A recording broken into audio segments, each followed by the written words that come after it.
이 예배 시간이 하나님께 영광을 돌리는 시간이라는 것을 알고 계시지요. 우리가 마음 다해서 하나님을 예배할 때 하나님은 그것을 받으십니다. 이렇게 시간과 장소를 구별하는 것, 또 물론 목사의 설교가 항상 좋은 건 아니고 때로는 탐탁치 않고 때로는 듣기 싫을 때도 있으시겠지만 그럼에도 불구하고 그 가운데 하나님은 어떤 분인가, 하나님은 어떠한 분이신가, 말씀을 통해 사모하는 마음으로 그래도 애써 앉아 계신다면 그 모습을 통해 하나님 영광 받아 주실 수 믿습니다.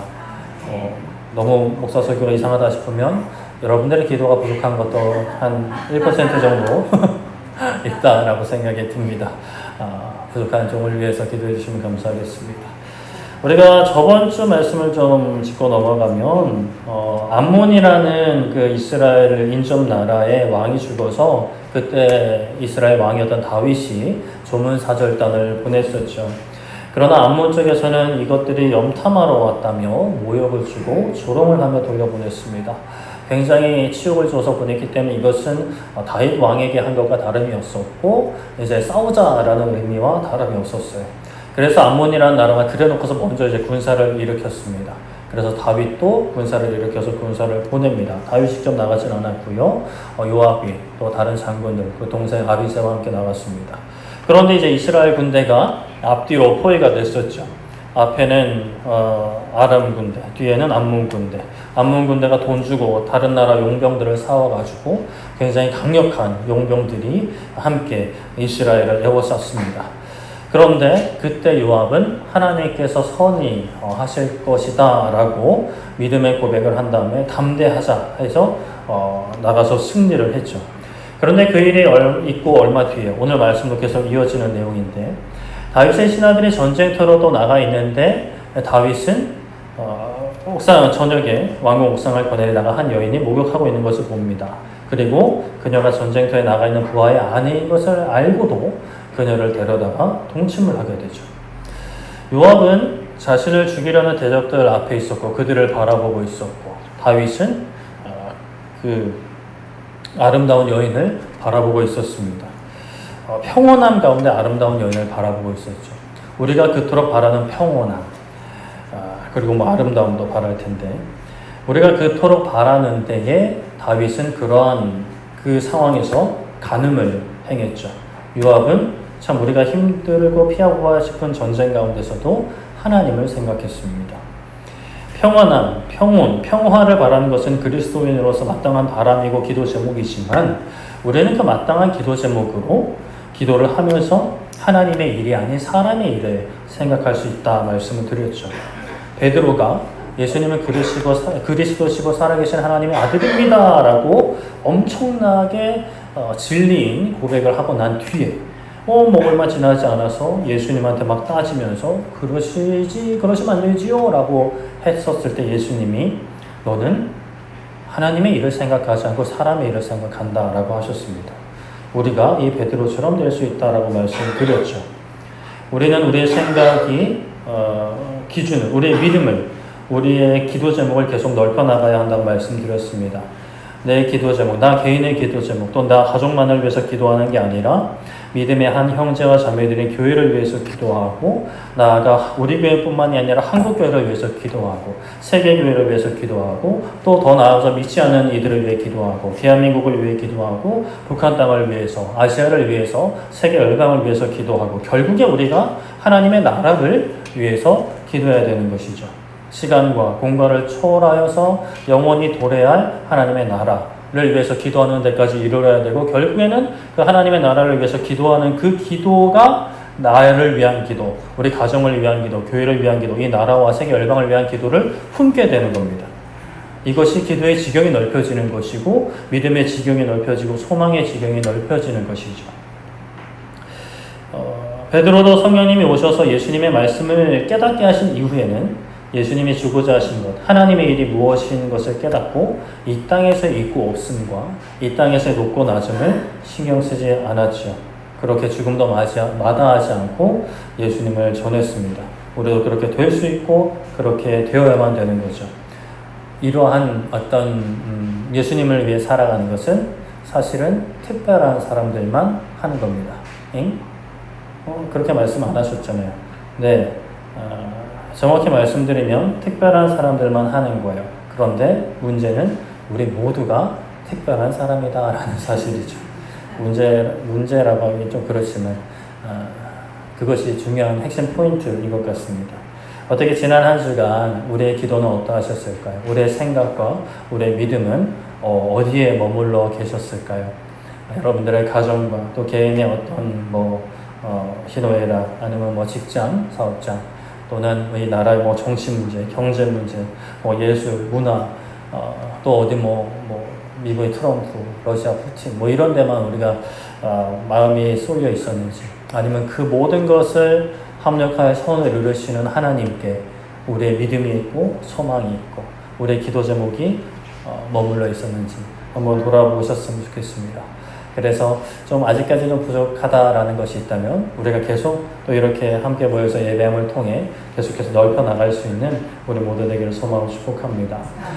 오늘은 또 이 사건 이어서 또 이 다윗과 밧세바의 사건을 우리가 좀 몇 주에 걸쳐서 살펴보고자 하는데요. 여러분들 아시는 분은 다 아시겠지만 참 부끄럽고 민망한 내용입니다. 그래서 개인적으로 이 말씀을 전하는 것도 참 사실 좀 부담스럽긴 한데 그러나 또 이 가운데에도 정말 하나님의 엄청난 은혜가 담겨 있습니다. 저번 주 말씀에도 언급한 것처럼 신하들은 전쟁터로 전쟁을 하러 나갔고 서로 죽고 죽이는 전쟁터에서 자신을 죽이려는 사람들을 맞서 싸우고 있을 때 다윗은 왕궁에 있었습니다. 다윗이 전쟁이 싫어서 왕궁에 있었다 그것은 아니고 사실 다윗은 함께 이렇게 신하들과 부하들과 함께 싸우는 리더였는데 그런데 어느 날 다윗이 큰 위기에 처하게 됐고 부하들이 이거 왕께서 이제 우리와 함께 하시다가 큰일 나겠습니다.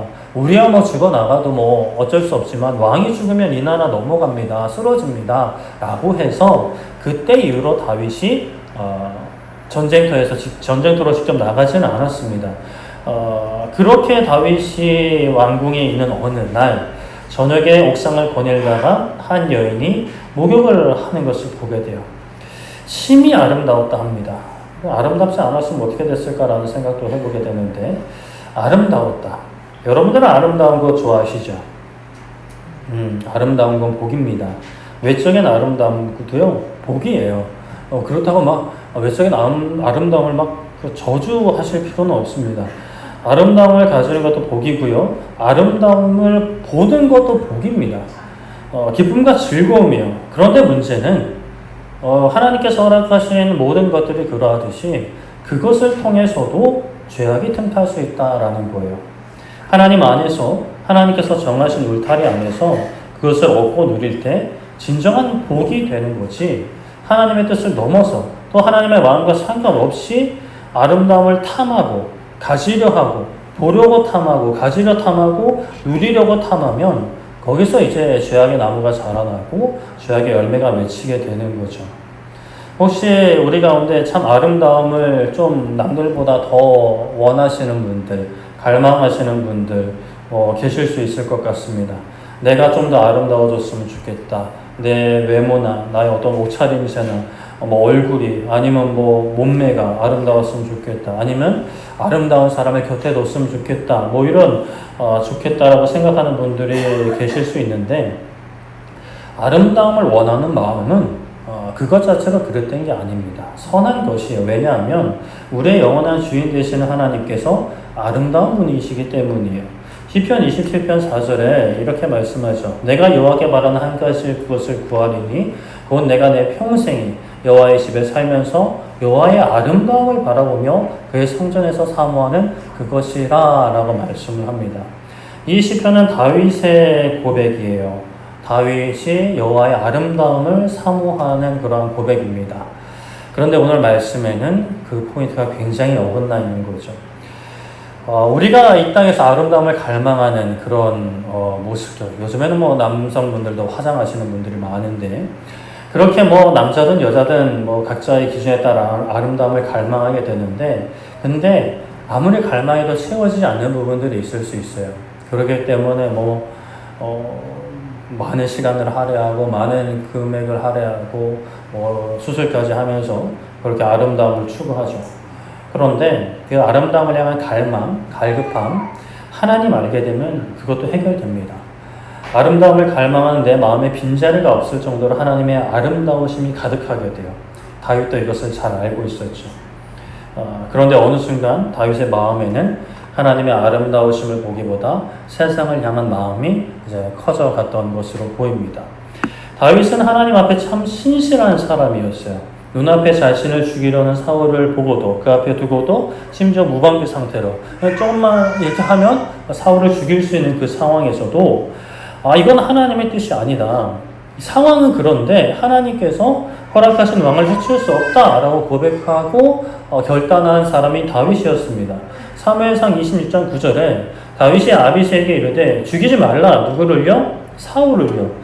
누구든지 손을 들어 여호와의 기름 부음 받은 자를 치면 죄가 없겠느냐라고 고백했던 다윗. 이와 비슷한 고백을 2번이나 했단 말이에요. 사울이 자신을 죽이려고요. 심지어 하나님이 사울을 버리셨어요. 그럼에도 불구하고 다윗은 자신이 고생할 것. 그러니까 내가 여기서 사울을 죽이면 지금 도망자의 신세를 벗어날 수 있고 조금 더 빨리 왕이 될 수도 있고 그런데 그 길을 포기한 거예요. 왜? 내가 편한 것보다 내가 억울한 것을 해소하는 것보다 내가 왕이 되는 것보다 하나님의 말씀을 어길 수는 없다. 아무리 좋은 일이라도 아무리 나한테 좋은 일이라도 내가 하나님의 말씀을 어기면서 그 일을 얻을 수 있다면 나 그거 얻지 않겠다. 아니 좀 나중에 얻겠다라고 고백한 거예요. 참 엄청난 고백이죠. 그런데 오늘 우리가 계속 살펴볼 사무엘하 11장에서의 다윗은 그런 모습이 어디 갔는지 보이지 않고 있어요. 참 이런 어떤 다윗의 모습을 보면 우리가 오늘날 아무리 신앙 안에서 날고긴다 하더라도 깨어서 기도하지 않으면 주위의 환경에만 취해 있으면 말씀과 기도, 예배 자리 소홀하면 예수님 바라보는 거 소홀하면 이 모든 것을 운행하시는 하나님 바라보지 않으면 다윗과 같은 길을 걸어갈 수 있다라는 거예요. 눈에 보이는 것과 지금 당장 나의 어떤 갈망, 나의 육신의 원함을 찾아갈 수밖에 없어요. 다윗이 여인을 보았습니다. 심히 아름다워 보였습니다. 아름다워 보이니 궁금했어요. 누구란 말인가? 저 사람은 누구야? 결혼은 했는가 안 했는가? 이런 것들을 궁금했겠죠. 그래서 사람을 보내 알아보게 합니다. 그랬더니 11장 3절에 다윗이 사람을 보내 그 여인을 알아보게 했다. 그가 아뢰되 그는 엘리암의 딸이요 햇사람 우리아의 아내 바세바가 아닙니까? 라고 사람들이 보낸 사람이 전하게 됩니다. 엘리암의 딸 우리아의 아내 바세바. 자, 우리아라는 사람은 다윗의 30용사 중에 한 명이에요. 그러니까 리더급입니다. 용사가 몇 개의 무리가 있긴 한데 그래도 30명의 용사까지 왔으면 다윗이 모를 리가 없어요. 우리아라는 사람을 모를 리가 없습니다. 그런데 그 여인을 데려오게 해요. 데려와서 뭐 하라고?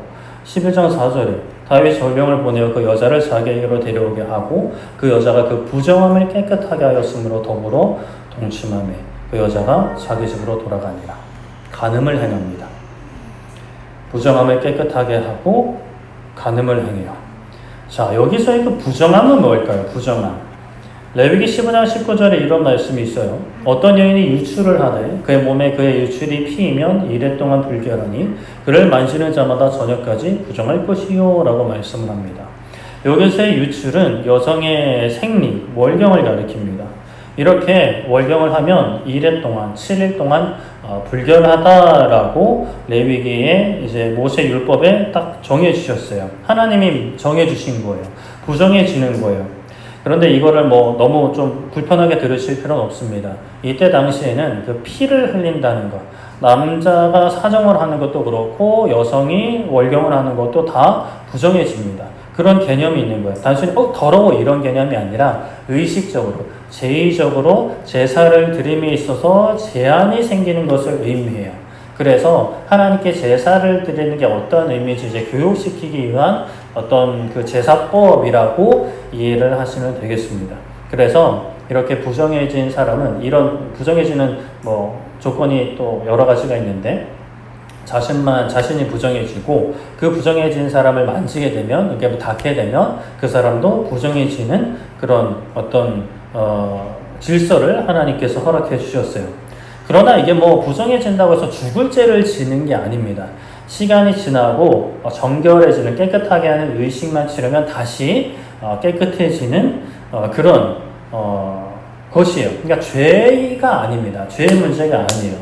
그래서 다윗이 밧세바를 데려왔을 때 그 밧세바가 월경 이후에 그 부정함을 깨끗하게 된 상태라고 봅니다.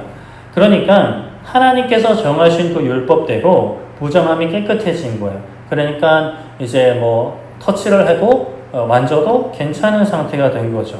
그런데 그 괜찮은 상태, 율법에서 정해진 부정함과 정결하게 되는 그 기준에 의해서 깨끗하게 된 그 상태에서 무엇을 행하느냐? 간음을 행했다라는 거예요.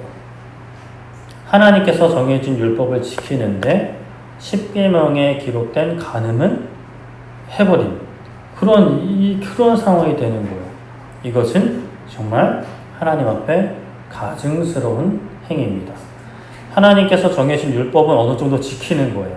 지키면서 더 강력한 상위 율법은 지키지 않는 그것도 작다라고 표현하기 좀 그런데 좀 하위 제사법을 지키는데 정말 중요한 도덕법 10계명을 지키지 않는 다윗의 모습, 가증스러운 행위고요. 하나님을 기만하는 것이에요. 그런데 문제는 이러한 가증한 일을, 하나님을 기만하는 일을 오늘날 우리도 행할 수 있다라는 사실이에요. 우리가 하나님의 말씀을 지킨다고 하면서 실제로 지키기도 하면서 정말 큰 것은 놓치면서 살 수 있어요.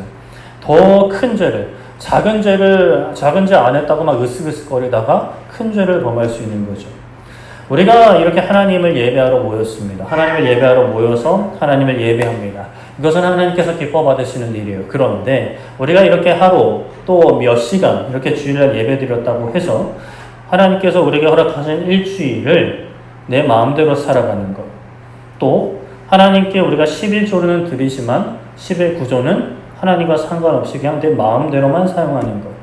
그리고 세상에서 얻게 된 지식과 건강과 부유함으로 하나님께 감사하다고 하면서 정작 그 대부분은 세상에서 나를 위해 사용하는 것.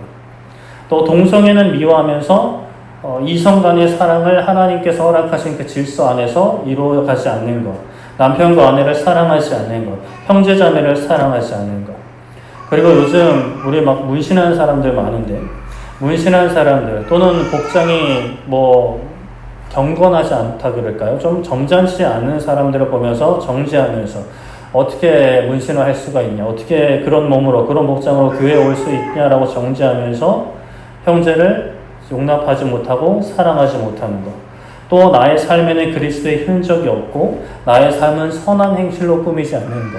그 모든 것이 하나님의 공의와 정의는 외치지만 하나님의 말씀을 외치지만 정작 중요한 말씀들은 놓치고 있는, 사랑하고 용서하는 것에는 힘쓰지 않는, 또는 사랑과 용서는 하는데 공의와 정의는 잃어버린 그런 모습이 다윗의 모습과 같을 수 있다라는 거예요.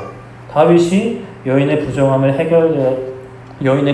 해결되었다고 간음을 행하는 것과 사실은 결이 같은 것이고 다르지 않다라는 거예요. 우리 문신 얘기가 나와서 잠깐 약간 곁다리를 세서 언급을 드리면 요즘 이제 특히 젊은 분들 중에 문신을 하는 분들이 많아요. 작게 또는 뭐 크게 막 온몸 막 이렇게 하는 분들이 많은데 만약 여러분들 우리 교회에 문신한 분이 오면 어떠실 것 같아요? 아, 눈썹 문신이요? 아, 눈썹 문신도 문신이긴 하구나. 그건 생각을 못했네. 근데 그건 뭐 사실 네. 어떡하지? 그런 거 말고 좀 이렇게 딱 볼 때 약간 좀 거부감이 드는 문신들 있잖아요. 그런 분이 교회에 오시면 좀 사실 모르겠습니다. 여러분을 뭐 좀 약간 불편할 수는 있을 것 같아요. 좀 적응되지 않고 그리고 좀 약간 뭐라 그럴까, 좀 시선이 삐딱하게 볼 수가 있겠죠. 아니, 어떤 인생을 살길래 저렇게 이제 온몸에 뭐 저렇게 막 낙서를 했나 뭐 이럴 수 있을 것 같아요. 그런데 우리가 좀 그런 도전을 했으면 좋겠어요. 막 얼굴에 막 치렁치렁 막 얼굴에 온갖 문신을 하는 사람이 우리 예배드리러 온다 하더라도 우리가 좀 넓은 마음으로 품을 수 있었으면 좋겠어요.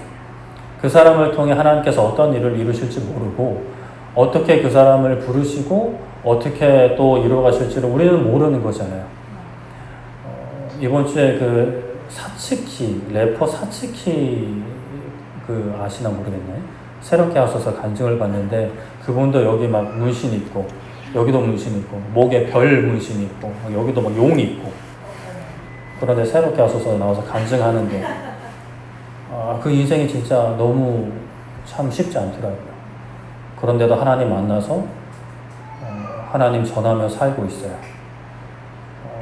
물론 지금 우리 뭐 청년들이 목사님 저 문신할래 이러면 저는 제 권한 있는 대로 뜯어 말리겠지만 그러나 또 하나님 또 어떻게 사용하실지 몰라요. 그러니까 좀 그런 혹시나 누가 앞으로 하나님께서 어떤 영혼을 보내주시던지 일단은 신천지를 하더라도 뭐 멱살 잡고 끌고 나가는 게 아니라 그냥 저한테 데려오시고 제가 대화를 해볼 테니 아무튼 누가 오든지 우리가 품을 수 있는 교회가 되었으면 좋겠습니다. 자, 다시 돌아와서 우리가 하나님의 말씀에 순종한다고 하지만 정말 많은 것을 놓치고 있을 수 있어요. 물론 그래도 주일날 이렇게 여기 앉아 계신 분들은 큰 헌신과 희생을 하고 계신 줄 그렇게 생각을 합니다. 저도 뭐 그것을 부정하고 싶진 않아요. 그래서 좀 이런 말씀들을 들으면 좀 억울하실 수도 있을 것 같아요. 아니 바쁜 인생 주일날만 해도 이렇게 예배드리러 오는 거 쉽지 않습니다. 10의 1조 하는 거 절대 쉽지 않습니다. 그리고 또 뭐 봉사하는 거 쉽지 않아요. 동의성에 당연히 미워해야 되잖아요. 나름대로 말씀도 읽으려고 하고 기도도 하는데 목사님 너무 좀 빡빡하신 거 아닙니까? 라고 생각하실 수도 있을 것 같아요. 그런데 우리가 그 어떤 나름대로라는 그 기준 참 조심해야 됩니다. 우리 각자 나름대로는 당연히 애쓰고 계실 거예요. 그런데 신앙생활은 나름대로 하는 것이 아닙니다. 내 기준으로 하는 것이 아니에요. 내가 왕이라면 내가 그냥 내 평안을 위해서 종교생활하는 것이라면 나름대로 하셔도 됩니다. 때로는 산에 가고 싶으면 절에 간다고 해서 누가 잡아갑니까? 잡아가나? 잡아가진 않죠. 잡아가진 않아요. 그러나 우리가 진짜 하나님의 살아계심을 믿고 하나님이 우리의 왕이다 라고 고백한다면 내 기준으로 내 나름대로 신앙생활을 해서는 안 돼요. 우리를 부르신 분이 계시고요. 그분이 부르신 대로 신앙생활을 해야 하는데 하나님께서 우리를 부르셨습니다. 그러면 하나님께서 어떻게 우리를 부르셨을까? 무엇을 위해 부르셨을까? 에베소서 1장 4절에 곧 창세전에 그리스도 안에서 우리를 택하사 우리로 사랑 안에서 그 앞에 거룩하고 무엇 얻게 하시려고? 흠이 없게 하신다. 그리고 같은 에베소서 5장 27절에 자기 앞에 영광스러운 교회로 세우사 티나 주름 잡힌 것이나 이런 것들이 없이 거룩하고 흠이 없게 하려 하심이라 라고 말씀을 해요. 하나님께서 우리를 부르신 게 뭐라고요? 이 예배 자리로 부르신 것은 예배 시간에 그냥 졸고만 있고 핸드폰만 하라고 부르신 게 아니라 하나님께 예배를 드리라고 부르신 것이죠. 저도 많이 졸아봤기 때문에 참 잘 압니다. 여러분들이 조는 게 물론 피곤해서 조는 걸 수도 있는데 축도하겠습니다 라고 할 때 깬다면 일어나서 찬송하겠습니다 라고 할 때 일어난다면 그건 여러분 피곤해서 조는 거 아닙니다. 습관적으로 조는 겁니다. 그거는 우리가 좀 물리쳐야 되는 삶의 습관입니다. 이거는 좀 우리가 개선할 필요가 있어요. 자, 하나님께서 우리를 부르셨어요. 거룩하고 흠이 없게 하시려고 부르셨습니다. 거룩하고 세상과 분별되어서. 그래요. 거룩 좋습니다. 어느 정도의 거룩, 여기 앉아서 예배 드리는 것도 거룩한 모습이죠. 근데 문제는 그 다음 표현인 거예요. 흠이 없게 하려 하신다. 흠이 없게. 흠이 뭐예요? 흠. 온전한 것에서 뭔가 부족한 게 흠이에요. 근데 뭐 사람의 몸을 이제 온전하다고 할 때 팔이 없고 다리가 없는 거는 흠도 뭐 흠이라고 할 수는 있겠지만 그거는 좀 흠이라고 하진 않을 것 같아요. 진짜 흠이라고 생각하는 거는 작은 거, 작은 상처, 이렇게 뭐 긁힌 거. 저도 뭐 여기 상처가 이것도 한 2, 3년 전에 한 것 같은데 이게 아물지를 않네요. 이게 사라지질 않아요. 이게 벌써 저도 이제 신체가 이렇게 됐습니다. 흠이 없다라는 건 이런 것도 없는 거예요. 근데 어떻게 그래요? 신앙생활 하면서 어떻게 그래요? 아니, 목사님, 이 세상 털어서 먼지 하나 안 나오는 사람이 있나요? 그렇죠. 저도 털면 뭐 먼지 많이 나오고, 경찰한테 잡혀서 벌금도 내받고, 뭐 그렇다고 뭐 엄청 많은 벌금은 아니었고요. 운전하다가. 뭐 그런 적도 있었습니다. 부족함이 있죠. 그러나 분명한 사실은 변치 않는 진리는 이렇게 흠 있는 우리를, 먼지 가득한 우리를 부르셔서 거룩하고 흠이 없게 되는 것이 하나님 아버지의 뜻이다. 그렇게 하나님이 우리를 부르셨다라는 사실이에요.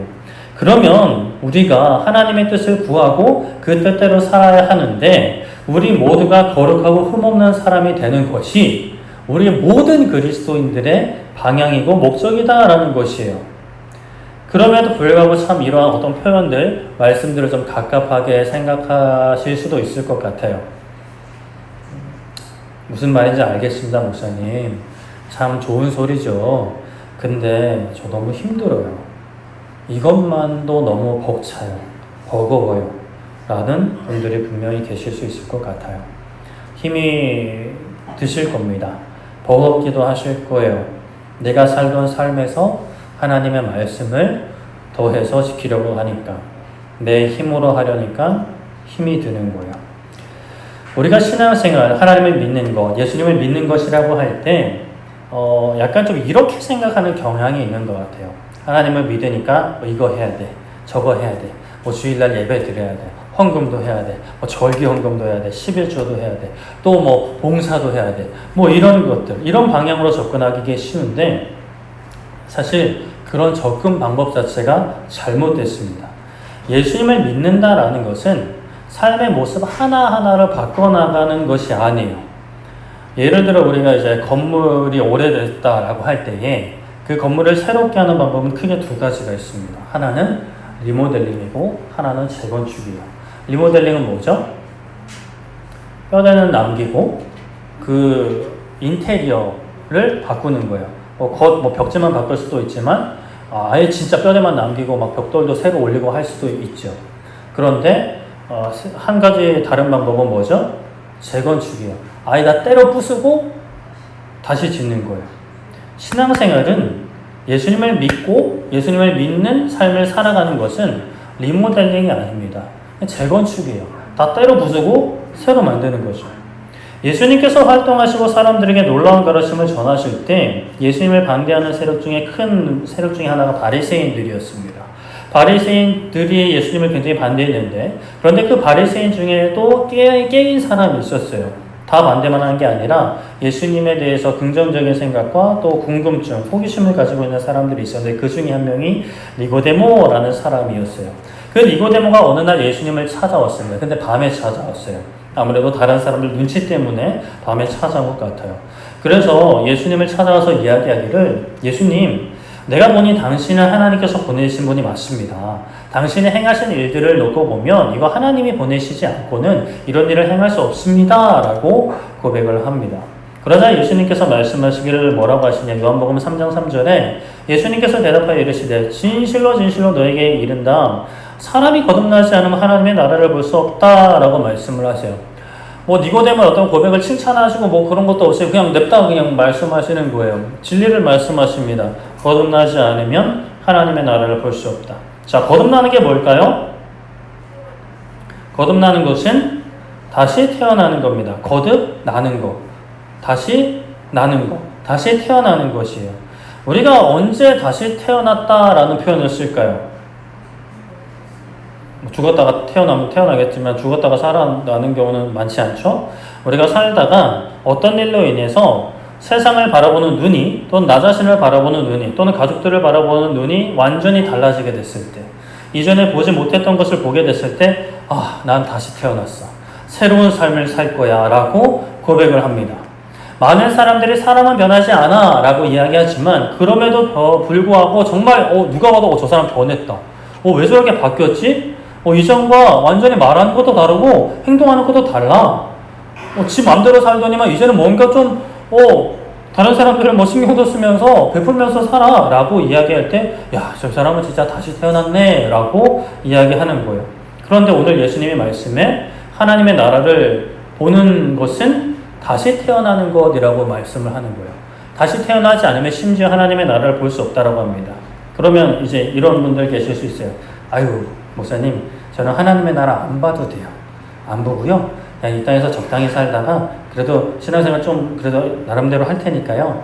하나님 나라 보진 않고 하나님 나라 갈 때 돼서 이 세상 다 마무리하고 갈 때 돼서 그때 하나님 나라 그냥 쏙 들어가면 좋겠습니다. 라고 말씀하실 분이 계실 것 같아요. 그래서 예수님께서 대체 어떻게 사람이 다시 태어나냐고 묻는 니고데모에게 이렇게 말씀하셨어요. 3장 5절에 예수께서 대답하시되 진실로 진실로 너에게 이르노니 사람이 물과 성령으로 나지 않으면 하나님의 나라에 어떻게 할 수 없다고요?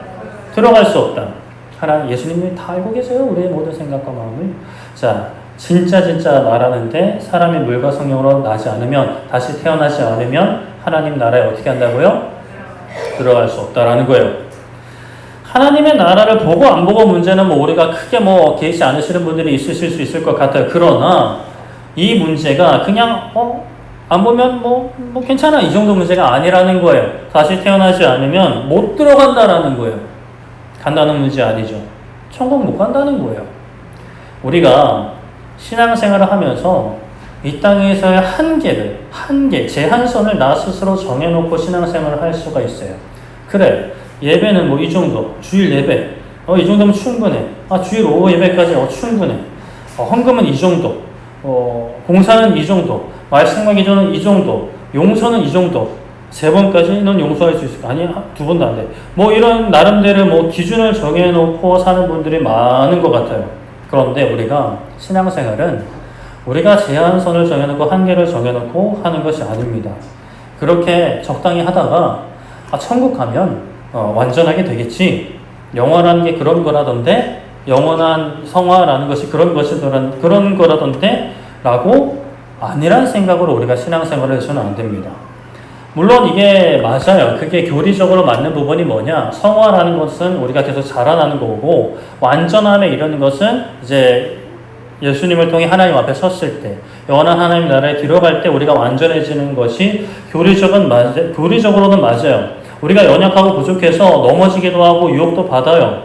완전한 거룩함이 하나님 앞에 설 때 이루어진 것도 맞습니다. 그런데 그것이 우리가 이 땅에서 안일하게 살고 신앙의 한계를 정해놓고 살아도, 사람이니까 이건 안 돼. 나는 남자니까 안 돼. 여자니까 안 돼. 나이가 어려서 안 돼. 젊으니까 안 돼. 장년이니까 안 돼. 노년이니까 안 돼. 이런 거 정해놓으면 안 된다라는 거예요. 예수님을 믿는다, 예수님을 영접한다라는 것은 나의 삶이 있고 거기에 추가적으로 이것저것 이제 더해가는 게 아니라 그냥 다 때려 부수고 나의 모든 삶이 다시 태어나는 거예요. 새롭게 세워지는 거예요. 나의 마지막 자존심까지 다 드리는 것을 의미합니다. 어떻게 그럴 수 있을까요? 물과 성령으로 아는 거 교리적으로 알겠는데 그게 도대체 어떻게 이루어지는 걸까요? 우리가 무엇을 해야 될까요? 꼭 그래야만 할까요? 정말 우리가 포기하지 못하는 것들이 있잖아요. 여러분들의 어떤 삶의 바람들, 자존심들, 무슨 경제적인 수준들, 하나님 이거는 정말 다 못 내려놓겠습니다. 그런 분들이 계세요. 이렇게 기도회나 부흥회 같은 데 가서 하나님의 은혜를 주시려고 할 때 은혜 거부하는 분들이 계세요. 은혜 받으면 내가 더 드려야 될 것 같고, 헌신해야 될 것 같고, 성교지 나가야 될 것 같으니까, 은혜 받으려고 그러면 눈 떠가지고 눈 똑바로 뜨고 은혜 안 받으려고 하는 그런 분들. 목사들에게 하려고 할까봐, 사모 시킬까봐, 선교사 시킬까봐.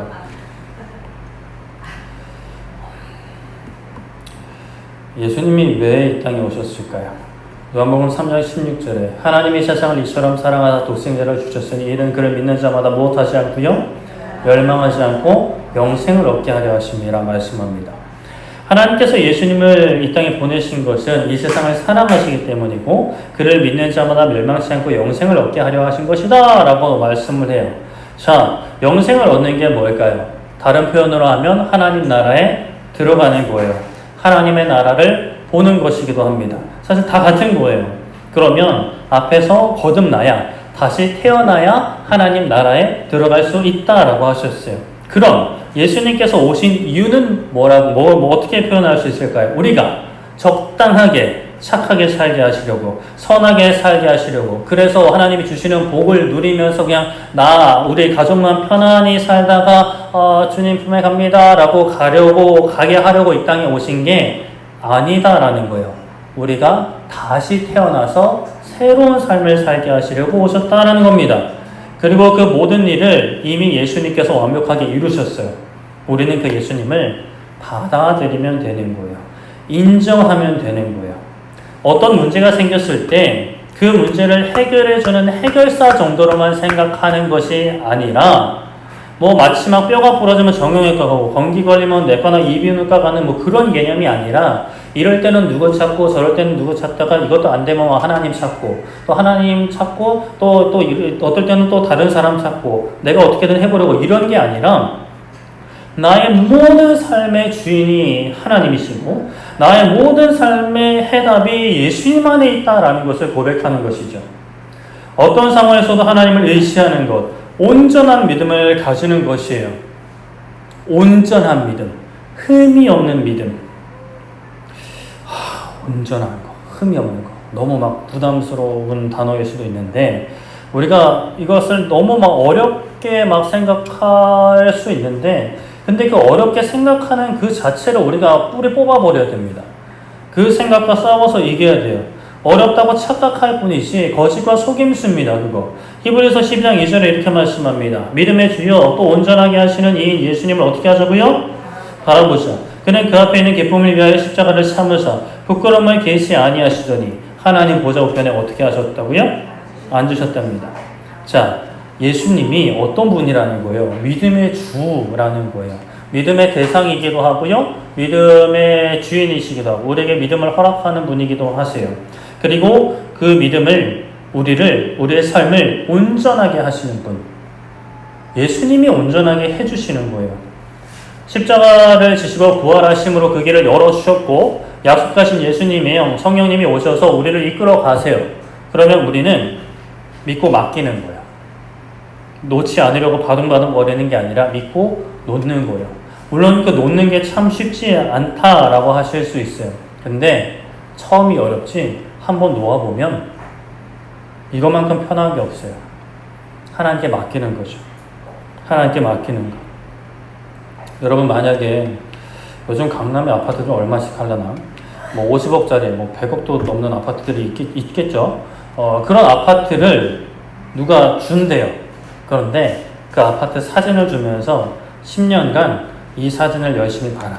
매일매일 봐라. 그리고 도장을 찍어라. 그리고 일주일에 한 번씩 여기 와서 구경하고 가라. 그러면 10년 뒤에 이 아파트 공짜로 줄게. 라고 하면 여러분들 하실 거예요? 안 하실 거예요? 전 할 거예요. 뭐 어려워요 그게.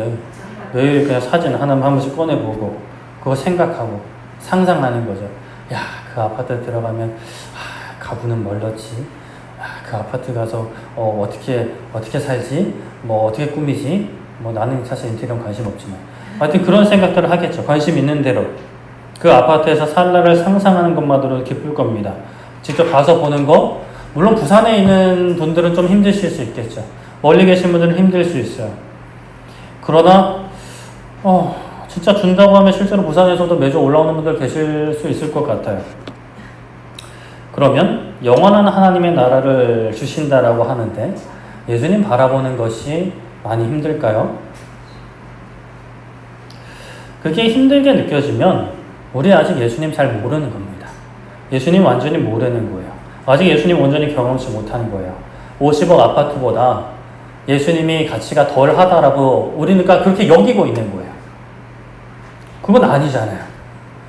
50억 아파트보다도 예수님이 귀하시잖아요. 맞으세요? 아멘. 감사합니다. 아멘 안 하실까봐 좀 걱정했습니다.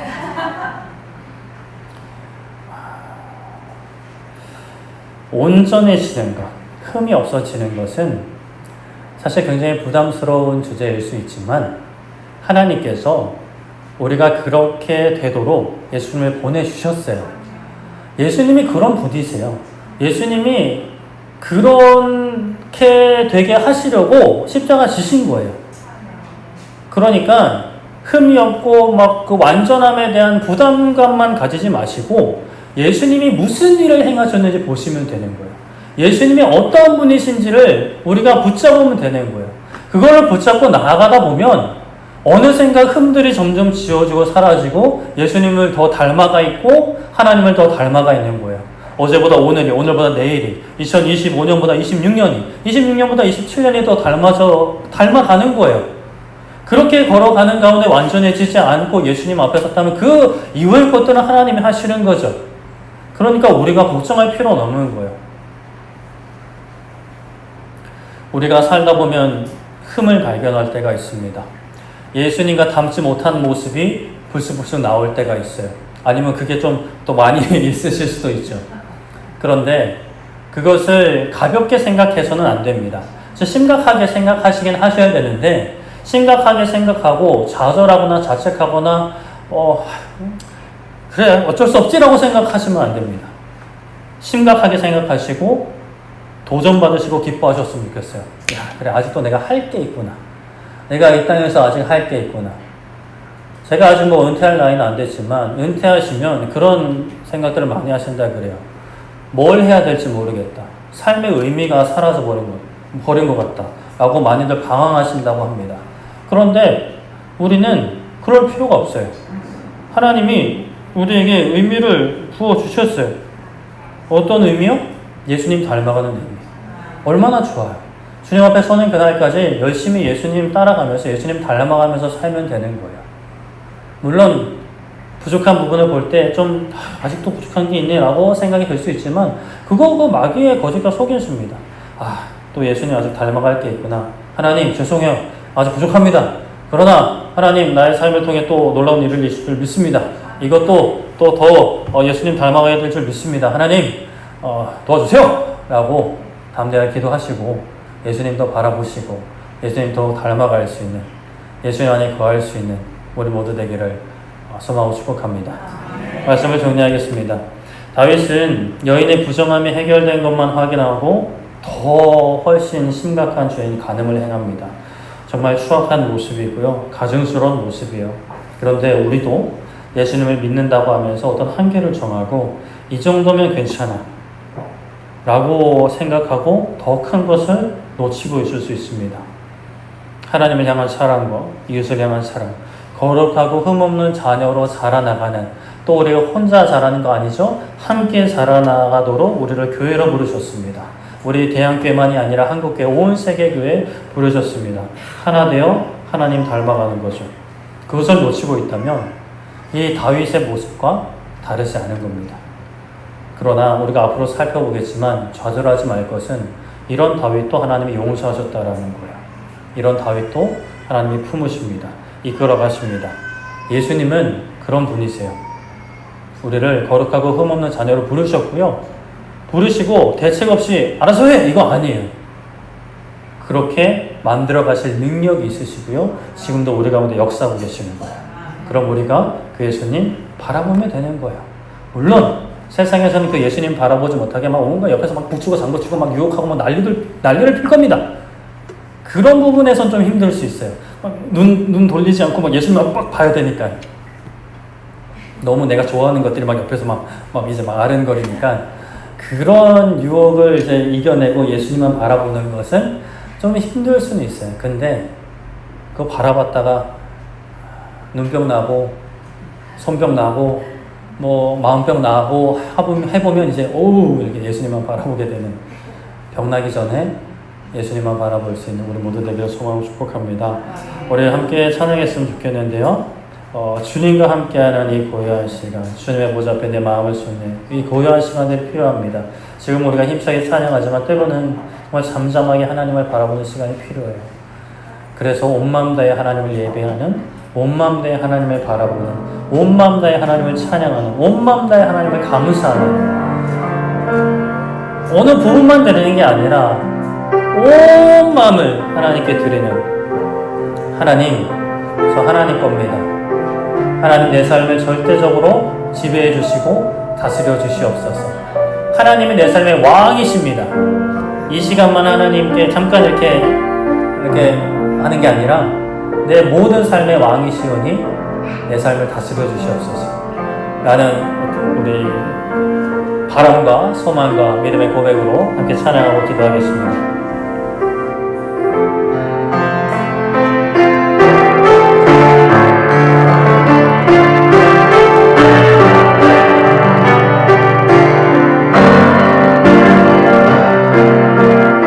주님과 함께하는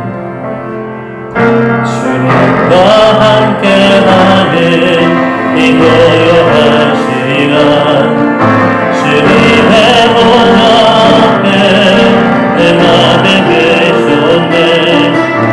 모든 것 아시는 주님께 감출 것 없네. 내 맘과 정성 다해 주 바라나이다. 온 맘 다해 사랑합니다. 온 맘 다해 주 알기 원하네. 내 모든 삶 당신 것이니 주만 섬기리.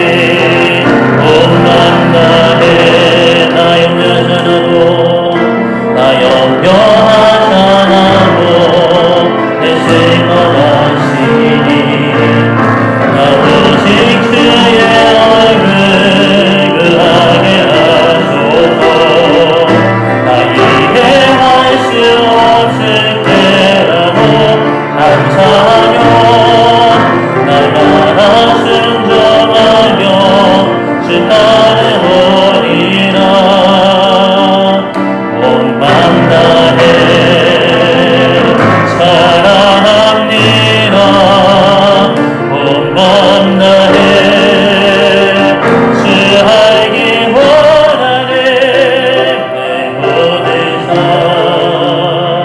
당신 것이니 주만 섬기리. 온 맘 다해 온 맘 다해 온 맘 다해 사랑합니다. 온 맘 다해 주 알기 원하네. 내 모든 삶 당신 것이니 주만 섬기리. 온 맘 다해 호산나 다윗의 호산나 다윗의 자손께 호산나 흘러온 중의 왕 높은 하늘에 영광에 예수 주의 시간에 호산나 다윗의 호산나 다윗의 자손께 호산나 흘러온 중의 왕 높은 하늘에 영광에 예수 주의 시간에. 아멘. 이 시간 우리 함께 기도했으면 좋겠습니다. 기도할 때 하나님, 나의 모든 삶이 하나님의 주권 아래 굴복되기 원합니다. 하나님, 절대적으로 내 삶을 지배하여 주시옵소서. 내 삶을 다스려 주시옵소서. 나의 길을 세우지 않고 나의 원함을 세우지 않고 나의 영광을 세우지 않고 아버지 말씀 앞에 순복하기 원합니다. 뜻 앞에 순복하기 원합니다. 주님만 나를 다스려 주시옵소서라고 주여 보내서 기도하겠습니다. 주여, 살아계신 하나님 아버지, 이 시간 우리가 하나님 앞에 말씀을 맺혔고 필요합니다. 아버지, 하나님 다윗이 갓세바가 부정의 죄성만 해결되었다고 해서 아버지 십계명에서 금하고 있는 간음을 행한 것을 아버지 하나님 말씀을 통해 살펴봅니다. 아버지 하나님 오늘날 우리가 이와 같은 실수와 이와 같은 정말 추악하는 가증스러운 잘못을 할 수 있음을 하나님만 고백합니다. 아버지 하나님께 예배를 드리지만 이렇게 모여서 예배를 드리지만 나머지 일상은 내 마음대로 살아가고 이 시간은 하나님이 주님이라고 고백하지만 일상에서는 내가 주인이 되고 세상의 주인이 되는 아버지 우리의 삶을 용서하여 주시옵소서. 헌금을 드리지만 혹은 나머지에는 내 마음대로만 살려했다면 아버지 하나님 용서하여 주시옵소서. 나의 시간과 마음과 정성과 나의 달란트 인간관계의 모든 것을 아버지 하나님 주권 앞에 굴복하게 하여 주시고 아버지 우리가 어디를 가든 무엇을 하든 하나님의 왕되심을 고백하게 하여 주시옵소서. 주님께서 기뻐하시며 주님께서 원하시는 나의 생명까지도 나의 귀한 마음까지도 하나님 앞에 놔드리겠노라고 고백하는 우리가 되게 하여 주시옵소서. 나는 할 수 없습니다. 나는 사람이기 때문에 난 남자이기 때문에 21세기이기 때문에 대한민국이기 때문에 할 수 없습니다 라고 이야기하지 않고 아버지 하나님 영원한 하나님의 나라를 살아가는 하나님의 자녀로 아버지 하나님 우리가 믿음으로 기대어 믿음의 주인 예수님을 바라보며 온전하게 하시는 예수님을 바라보며 온전함을 향해 흠없는 거룩한 자녀가 되기 위해 함께 살아나는 우리 모두 되게 하여 주시옵소서.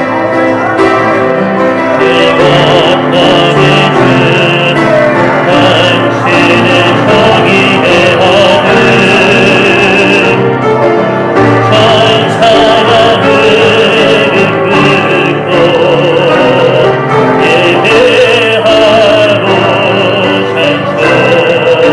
찬송하는 영원한 생명 나이신 당신은 예수 그리스도 주 호산나 다윗의 호산나 다윗의 자손께 호산나 불러온 중의 왕 높은 하늘의 영광을 예수 주시하네. 살아계신 하나님 우리를 온전함으로 하나님을 닮은 거룩하고 흠없는 자녀로 세우시려고 부르신 줄을 믿습니다. 하나님 우리가 그것을 포기하지 않기 원합니다. 내려놓지 않기 원합니다. 나의 약함, 세상의 어려움들을 핑계대지 않게 하여 주시고 소망하며 결단하며 한 걸음 내디딜 때 믿음의 선포를 하나님 앞에 고백할 때 우리 안에 계신 성령님께서 그것을 이루어 가실 줄 믿습니다. 하나님 잠자는 우리의 영혼을 깨워주시옵소서. 아버지 잠들어버린 우리의 영혼을 깨워주셔서 아버지 하나님 진실로 흠없고 거룩한 하나님의 자녀가 되기 위해 끝까지 우리에게 허락하신 신앙의 경주를 감당하는 주의 용사들 되게 하여 주시옵소서. 감사드리며 예수님의 이름으로 기도드립니다. 아멘.